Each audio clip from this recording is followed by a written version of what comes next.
I have with me Professor Gourav Vallabh. He is BJP's national spokesperson and member of the Economic Advisory Council to the Prime Minister. Thank you, Professor Vallabh, for joining us. Thank you for inviting me, Ruhail. My first question, what structural factors do you see driving India's higher than expected growth in FY26? See, if you ask any economist across the world about the strength of Indian economy, the first point will be the robust domestic demand. What used to be our weakness 30 years back is the biggest strength right now. That is our demographic dividend. That is 140 crore plus people in our country. So first thing which drives our GDP growth is the robust domestic demand. The second thing which comes to mind of every economist for our growth is about the policy and regulatory reforms. Whether it's a GST 2.0, whether it's a no tax up to 12 lakh rupees of income, whether it is Mudra, whether it is Make in India, whether it is Startup India, whether it is Ujjwala scheme, these policy reforms had empowered the common citizens of our country. And that empowered had transformed the economy, whether it is giving a production linked incentives in the manufacturing sector, whether to take hold of the service industry. So they had empowered the common citizens, and that empowerment had made the India as one of the only economy which is growing at 6.7% or expected to grow at 7% in FY27, 28 and 29 as per the estimates of World Bank and IMF. The third thing which comes to the mind is about the macroeconomic stability. We have a very stable things like inflation is stable, moving between 2.5 to 2.6% right now. Monetary policy is stable. We had policies which gives a stability for the growth of the nation. The fourth point, which is the public and private investments. Especially like we never heard that government of India is investing 11,000 crore rupees in a single year on a capex. That is the government capex. So the fourth thing is the public and private investment. The fifth is the financial sector and the liquidity. The financial sector, like the NPAs in the banking industry, is lowest or is at the all-time lowest level, because that era of phone banking is gone. People calling from finance ministry between 4 to 14, isko loan de do, or loan de diya, NPA ho gaya. Phone banking. Phone banking is gone. Right. Then the last is about the rural stability. The government had holded the hands of the people living in the small cities, in the villages. And last but not least is the services and technology, whether it is AI, ML, analytics, whether it is other developments in the technology sector, green economy, blue economy. So India had not missed the bus in these areas. And as a result of all these factors, the Indian economy growth rate is robust, the fastest growing economy in the world as far as the large economies are concerned, expected to grow at 6.7% in spite of global headwinds. In spite of global uncertainties, our growth rate is stagnant at 6.7%, and as per the global agencies estimate for FY27, we are expected to grow at 7%. तो दुनिया में कोई ऐसी अर्थव्यवस्था नहीं है जो 7% grow कर रही के प्रोजेक्शंस है और जहां पे महंगाई की दर 2.5% है. Please remember the UPA era, 4 to 14. Numbers were same, but the fields were changed. The 7% was the inflation rate and 2.5% was the growth rate. So we had changed the fields. Numbers are same. We had changed the fields. What used to be inflation, now the GDP growth rate, and what used to be the GDP growth, now the inflation numbers. Right. So tell me, while you spoke about the robustness of the economy and the numbers, the good numbers, but is the current GDP growth translating effectively into jobs?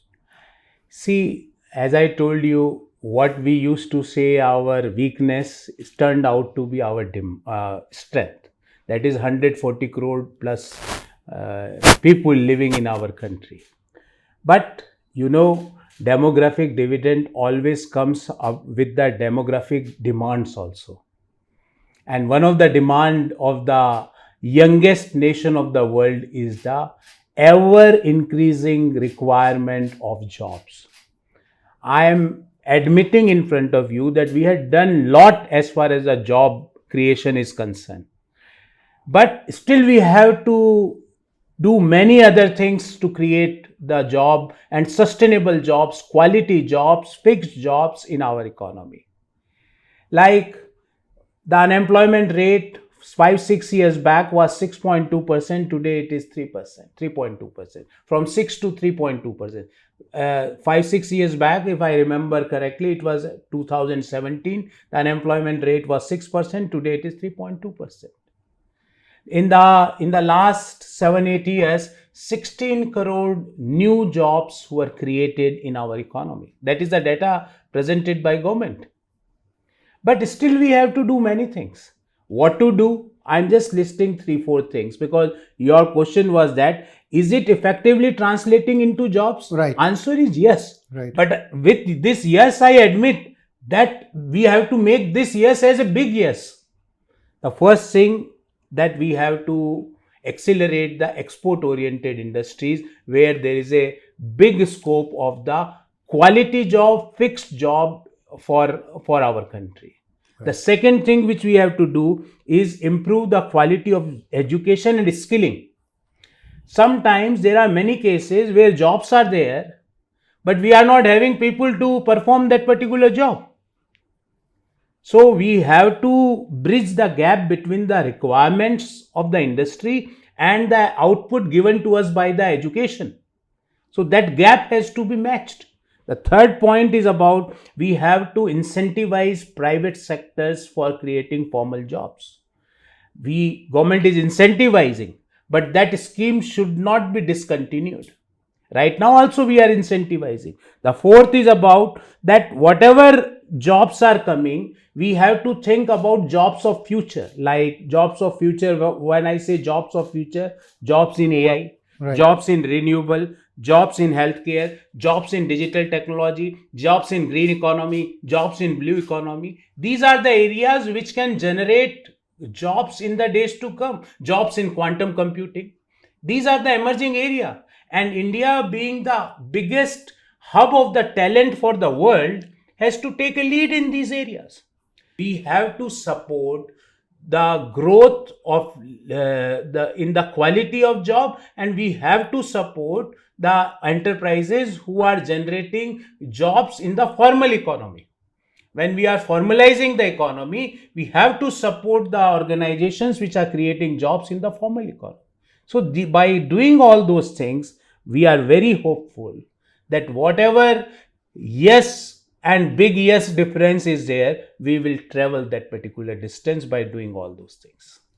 Tell me, what should change in skilling and education policy to fully harness the demographic edge that we have? See, first of all, what we did in last 10-11 years, that the education sector, which was not having adequate money in our consecutive budgets, if you will track from 2014 to 2025, we had consistently increased our budget to the education sector.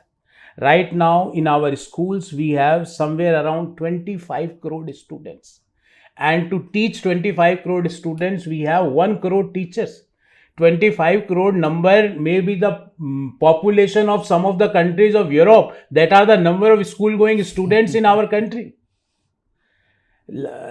We used to say that the spending in the education sector has to go up. Right now the spending in the education sector is somewhere between 4 to 4.5% of GDP. If we combine the central government education spending as well the state's spending, it is between 4.1 to 4.6% of GDP. Right. We had done that thing. But what we have to do further, as your question was about what changes in skilling is required, Right. what changes in education policy to fully harness the demographic dividend of our nation, what we have to do. Point number one, industry linked curriculum. We can't teach which is not required immediately by industry.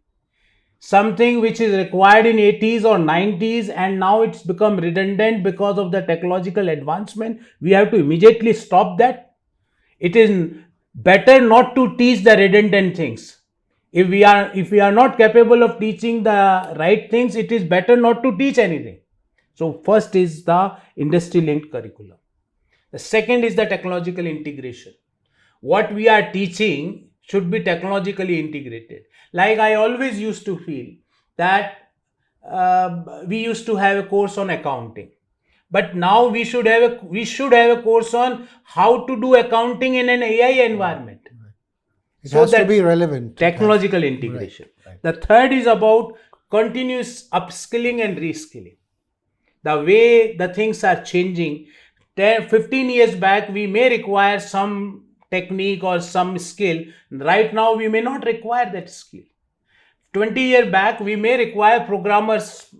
Every computer engineering institute was teaching the computer programming, but right now we don't require programmer. Programming can be done by the AI. So we have to constantly reskill and upskill. Then fourth, we have to focus on the emerging areas in education. As I pointed out in my last answers also, that right now our economy in next 20 years will be economy of AI, economy of quantum computing, economy of robotics, economy of machine learning, economy of renewable energies, economy of oceans. These are the emerging areas in economy. Right.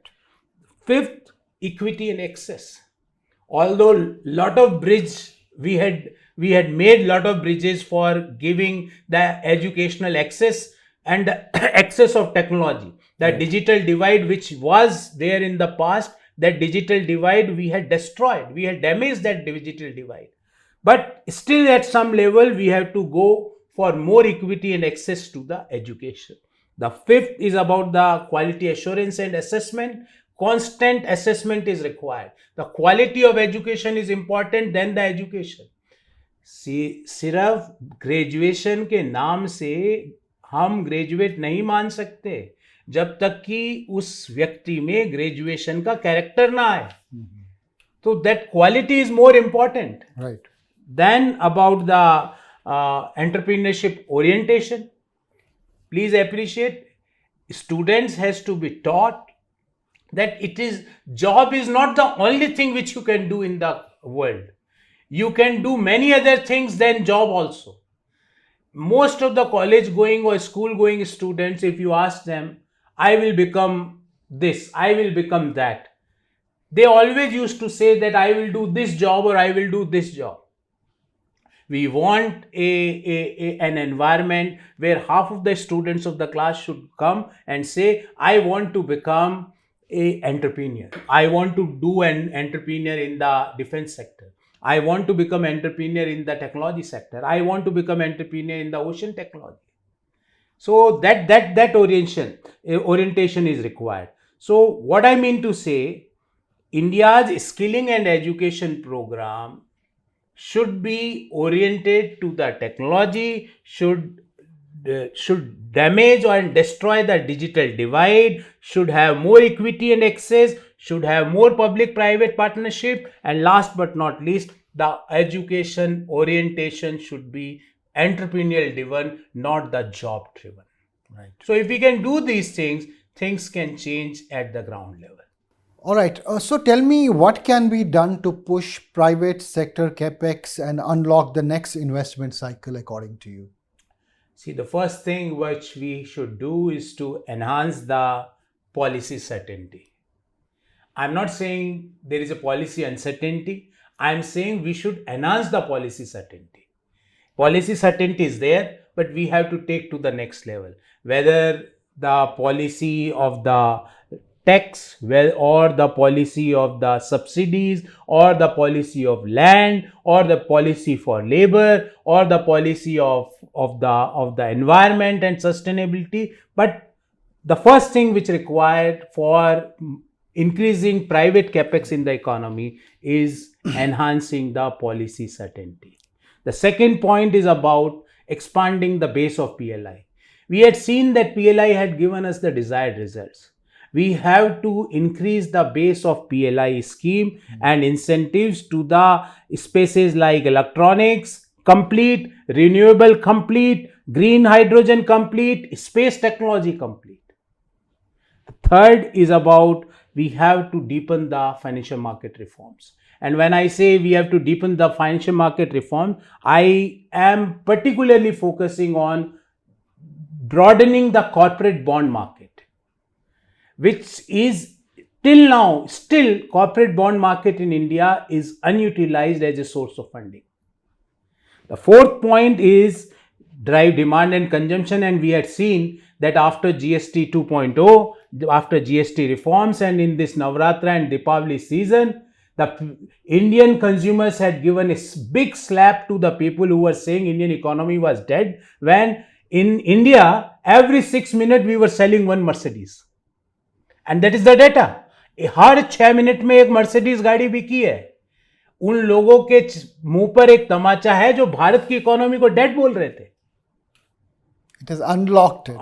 So drive demand and consumption further. Then, as you had given me a good word, unlock the new growth sectors. And I had given you many examples, from quantum technology to green economy, from ocean economy to the AI and ML. Then promote public-private partnerships, and that promotion should be not for exploiting public private or private to public. It should be a win-win situation. It should be a winning for both the parties. And then support startups and innovations, which is very much required. Although we had done a lot in last 11 years, Prime Minister himself is very particular to make India as a startup capital of the world. We had reached to a certain level, but still we are having a lot of scope in the new technology areas. And last is about the ease in the cost of doing business and ease of doing business. We had improved our ranking. It's no doubt about that. But still the small businesses, the MSME sector, they demand more. So we have to think of the next ease of doing business reforms. And when I say ease of doing business reforms, I think a time had come that we should think about invest, operate, and go ahead. No licenses for X number of years for the new businesses. So IOI, invest, operate, and inform. 3 steps. 3 steps. Invest, operate, and inform. Right. Not for licensing. Right. So that kind of ease of doing business is required.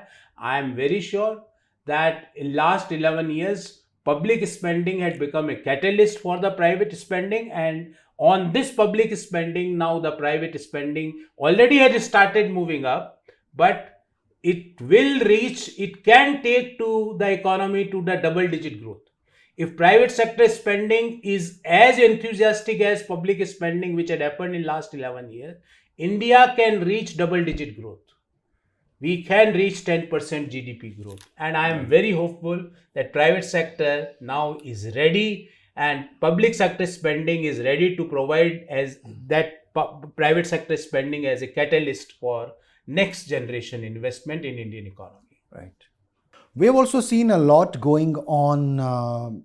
If you see the US and India trade relationships, how do you see what is going on reshaping India's export and manufacturing landscape, and how is the government planning to deal with it? See, first thing one has to understand and appreciate, India is not export oriented economy. It's a domestic demand and domestic investment driven economy. So this is our strength. And because of that reason, despite of all these geopolitical tensions, our GDP growth is at 6.7% for FY26. And 80% of GDP comes from the domestic demand. 20% is dependent on export import. Right. So the export import is not going to kill the Indian economy at that. There is an impact, but they can't kill the Indian economy. There will be impact, there will be significant impact. I'm not saying insignificant, but it is not going to kill the economy. So this is number one, our strength. And I am and government is very hopeful that we will come out with a win-win situation as far as US-India trade deal is concerned. We will come out with some tariff back to 15-16 level, which is right now at 50% level. We are very hopeful that the structural change and opportunities, if this deal happens, there will be a big structural change and opportunity to India's exporter, especially in the electronic sector, especially in the pharma sector, especially in the large equipment sector and the knowledge based economy sector, IT sector. We are very hopeful that after this deal, there is a manufacturing and policy response in the leather, in the handicraft sector, which is affected after this 50% tariff. And we are very hopeful that, considering the interest of the citizens of India and US, both the countries are going to arrive at a win-win situation deal, and we are back to the normal as far as the export and import from US is concerned. Mind it, US is our third biggest, we used to export, the third biggest exporter for India, the US is. And if one country which is third biggest exporter is going to have a problem, there will be impact to our economy, but the impact will be not big in comparison to the other economies of the world. And and government is trying that this deal of a new deal with the US, where the tariff can come back to 15-16 level, can take India's manufacturing, can take India's exporters, and can take the risks and cautions which are there in the manufacturers of Indian economy, can take to the back to the pre-tariff level. We have that kind of situation and that kind of relationship and understanding. Right. So finally, what is the right fiscal monetary balance to sustain growth amid the global uncertainty that we are seeing? See, the Reserve Bank of India had kept its repo rate unchanged, which is right now at 5.5%. There is a consequent, I can say, dip of 100 basis points in last 10-11 months as far as repo rate is concerned. The fiscal rate, the fiscal targets are also very prudent. For FY26, we are having a target of 4.4% of fiscal deficit of GDP, which we are going to achieve. The domestic demand and GST reforms had increased the capacity utilization in the industry. So this is about the fiscal policy, and monetary policy. As far as fiscal policy is concerned, we are not having any excessive deficits in our economy. So your question that what is the right fiscal monetary balance to sustain the 7% or 6.7% growth. So we had minimized the policy uncertainty to the zero level. Whether it's a repo rate, whether it's a inflation numbers, whether it's a fiscal deficit numbers, whether it's a tax collection numbers, whether it is the interest payments as a percentage of the revenue receipts, our numbers are either at the same level or we are gradually improving our numbers. Like for FY25, if I remember correctly, our fiscal deficit targets were 4.6%, which for FY26 we had made as 4.4%. Capex remains constant at 3.1% of GDP, the capital expenditure. So our fiscal and monetary policy provides policy uncertainty at the zero level, so that the investment and the private gross capital formation in the economy should go up, and gradually that is happening. So this is a minimal or zero policy uncertainty, and there is a right mix between the fiscal policy and the monetary policy of government and Reserve Bank of India. Thank you, Professor Gourav Vallabh, for taking out time and sharing your thoughts with us on what India is doing as far as economy is concerned. It's been a pleasure talking to you. See, one thing before I end, I would like to say, आप भारत को ignore करके कहीं नहीं जा सकते. दुनिया का कोई आदमी, कोई देश, दुनिया की सबसे बड़ी अर्थव्यवस्था, दुनिया की सबसे ज्यादा तेजी से बढ़ती हुई अर्थव्यवस्था, दुनिया की चौथी बड़ी और तीसरी होने वाली है 1.5 साल में, उस अर्थव्यवस्था को इग्नोर करके, दुनिया के 18% लोगों को इग्नोर करके कोई भी देश, कोई भी कंपनी इस धरती मां पर अपना व्यापार नहीं कर सकती. So again I will say, we are having a proud to say that Indian economy is the fastest growing emerging economy in the world, and Indian economy's inflation numbers are lowest as far as emerging economies of the world is concerned, and we are proud of that. And this had happened because if all this had happened, if somebody asked me why we had reached to this level, कि आज इतनी बड़ी tensions है दुनिया में, Ukraine, रूस, Hamas, Israel, हर 7-8 बड़े बड़े युद्ध चल रहे हैं पूरी दुनिया में, फिर भी भारतीय इकोनॉमी रोबस्ट है, क्योंकि Modinomics is on play. Modinomics अपना कारनामा दिखा रहा है. मोदीनॉमिक्स ने देश के हर व्यक्ति को ताकत दी. उसका जब बैंक खाता खुला, जब लोगों ने हंसी मजाक करी, पर उस बैंक खाते की क्या ताकत होती है कि वो व्यक्ति जिसका खाता खुला वो एंटरप्रेन्योर बना. लोगों के जब घर में गैस का चूल्हा बना तो बोले ये कौन सी बड़ी बात है. शौचालय बने, बोले ये कौन सी बड़ी बात है. जब आपने लोगों को क्वालिटी ऑफ लाइफ दी, उनकी डे टू डे लाइफ को सरल बनाया, तो वो एंटरप्रेन्योर बने. सो दीज स्मॉल टाउन्स, गांवों में, छोटे शहरों में छोटे छोटे लोग 10-10, 20-20 हजार का उनको मुद्रा लोन मिला और वो अपना एंटरप्रेन्योरशिप वेंचर कर रहे हैं. कईयों की वैल्यूएशन 50 लाख, 1 करोड़, 2 करोड़, 5 करोड़ की एंटरप्रेन्योरशिप वैल्यूएशन हो गई छोटे छोटे कस्बों में. इसका श्रेय है तो वो प्रधानमंत्री मोदी जी की नीतियां है, जिन्होंने सबसे अंतिम पंक्ति में खड़े व्यक्ति को संबल दिया, ताकत दी. Thank you very much. Thank you so much. Really, really wonderful talking to you. Pleasure.